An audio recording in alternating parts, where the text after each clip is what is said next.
So the book, your very exciting book, um, revolves around sage because it revolves around smoke cleansing, but obviously not just sage. That the whole idea of smoke cleansing, it has a long history, doesn't it? It does. I'm just going to say every culture worldwide had some sort of incense burning practices for various reasons, and a lot of them are very similar. Obviously, white sage is a North American plant. So back in the day, nobody in Europe would have had that one, but they had garden sage, and that's also very lovely herb White to sage burn. does not like our climate in England. I can imagine not. It doesn't Does like it in not. mine either. I live in North Carolina, and it's like a swamp here in the summertime, and the Oh, soil okay. is full of red clay, and they don't like that either. This is not a desert environment, which is what they like. So I have grown it in my garden though, but it's an annual here. But it's hard to get. It's hard to find. But now I have a greenhouse, so I'm gonna try to grow it in my greenhouse. We'll see how that goes. I will keep you posted. But so the history, yes, just worldwide, everybody's familiar with the ancientness of frankincense and myrrh, for example. There's a really good example right there. Far before the church adopted it for their practices, it was being used in ancient times. And the Egyptians would make their Kyphi. If you're familiar with that. Yeah. Oh, one of my favorites. I love it. It smells like Christmas. It does. I'm going to try to make some sometime, possibly sell it, but I don't know yet because I have a lot of other things that I'm trying to do too. I have some more plans going on in my mind that I need to try to develop. So that's on a burner over there. Right.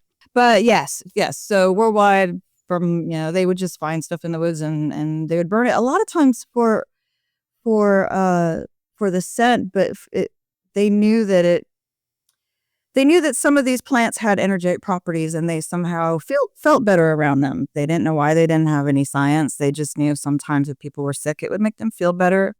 And they would burn them also to cover up scents and smells in places too, in their homes, in their temples, in their sick bays, if you want to call them that, because people, those people were a little dirtier back then. Yeah. We didn't have body wash. No, before ensuite. A lot of those practices did come from just trying to change the scent of a place, but they knew they felt better. I do feel too, in certain times, people were a little more attuned to plants as well as the earth, as well as they were a little higher vibration, if we want to use those terms. I'm not going to step over there. And I really do feel like they were just naturally, energetically a lot more attuned than some of us are. See the benefits and effects of just the world around them in general. But you mentioned science there. Is there a science behind the cleansing with smoke? There is, and as a kind of a woo-woo type person, I also really like science a lot. Sometimes it's kind of hard for some people to kind of blend science and their spiritual traditions. But for me, it just, I don't know, it makes sense. I love science. It was always one of my favorite subjects in school. And they've done a lot of studies. I referenced them a little bit in my book. When I wrote the original book, which was an ebook, I had a little more in there and I had some links to some studies. And there's some studies. There's one called Medicinal Smokes, that they were burning sage and frankincense and studied the effects of the germs and the microbes in the air, and they had lingering, lasting effects for about 24 hours. And they have done some scientific studies. I don't think they're super widespread. I haven't looked at any of that in quite a while now at this point, but I do know there is science behind a lot of it. And it's not just the vibes, man.